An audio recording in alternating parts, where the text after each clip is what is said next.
ইতিহাসের পাতা উল্টালে আমরা এমন অনেক ঘটনা পাই যা মানুষের বোধশক্তিকে চমকে দেয়।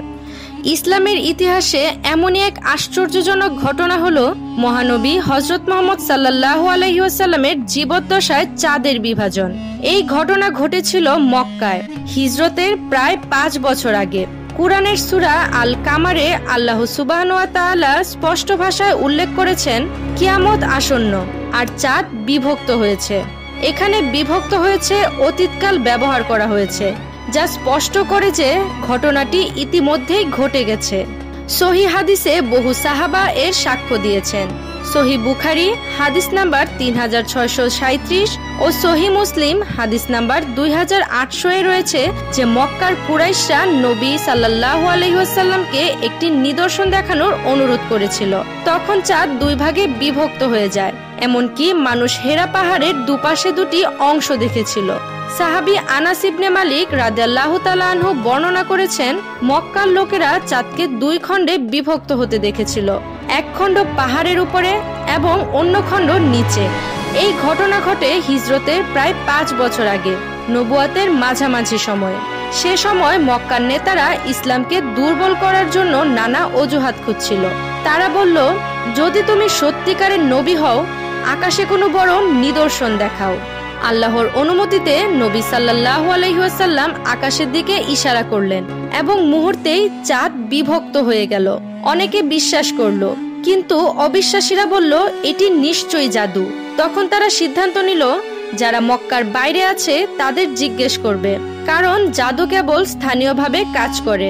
কিছুদিন পর ভ্রমণকারীরা ফিরে এসে নিশ্চিত করলো যে তারা একই ঘটনা দূরবর্তী স্থান থেকেও দেখেছে।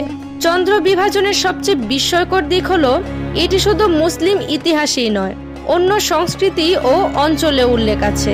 ভারতের কেরালা রাজ্যের রাজা চক্রবর্তী সাম্বা বা চেরামান পেরুমাল রাতের আকাশে চাঁদ বিভক্ত হতে দেখেছিলেন বলে ঐতিহাসিক সূত্রে উল্লেখ আছে। পরে তিনি আরব সফরে গিয়ে নবী সাল্লাল্লাহু আলাইহি ওয়াসাল্লামের সাথে সাক্ষাৎ করেন এবং ইসলাম গ্রহণ করেন। তার উদ্যোগে কেরালায় চেরামান জুমা মসজিদ প্রতিষ্ঠিত হয়, যা আজও দাঁড়িয়ে আছে। এছাড়াও ফার্সি ঐতিহাসিক আল বাইরুনি এবং কিছু চীনা নথিতে সেই সময়ের অদ্ভুত আকাশীয় ঘটনার বর্ণনা রয়েছে।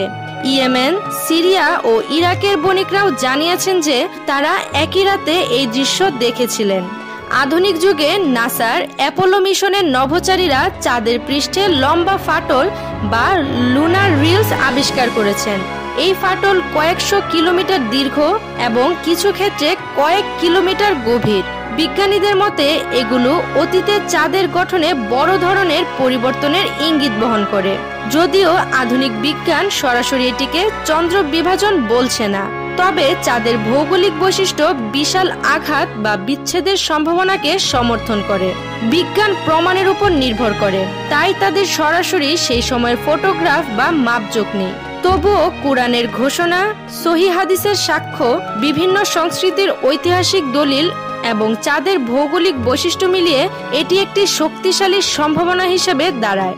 কিছু আধুনিক মুসলিম বিজ্ঞানী বিশ্বাস করেন যদি আরো গভীর চন্দ্র গবেষণা হয় তবে হয়তো প্রমাণ পাওয়া যাবে। এই ঘটনা কেবল একটি অলৌকিক মিরাকেল নয়, এটি শেখায় যে আল্লাহর শক্তি মানুষের কল্পনার বাইরে। যারা সত্যের অনুসন্ধান করে তাদের জন্য ইতিহাসের নিদর্শনই যথেষ্ট, আর যারা অবিশ্বাসে অন্ধ তাদের জন্য শত প্রমাণও যথেষ্ট নয়। হয়তো একদিন আধুনিক বিজ্ঞান নিজের হাতেই এই ঘটনার পূর্ণ প্রমাণ পাবে এবং তখন তারা বলবে 1400 বছর আগে যে মানুষটি এই কথা বলেছিলেন তিনি সত্যিই আল্লাহর রাসূল ছিলেন। কিন্তু তার আগ পর্যন্ত এই ঘটনা মুসলিমদের জন্য ঈমানকে দৃঢ় করার এক মহান নিদর্শন হয়ে থাকবে।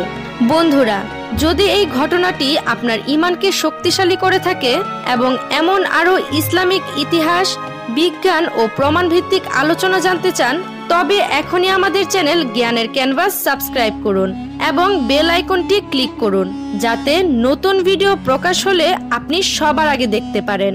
আল্লাহ আমাদের সবাইকে সত্যের পথে চলার তৌফিক দান করুন। আমিন।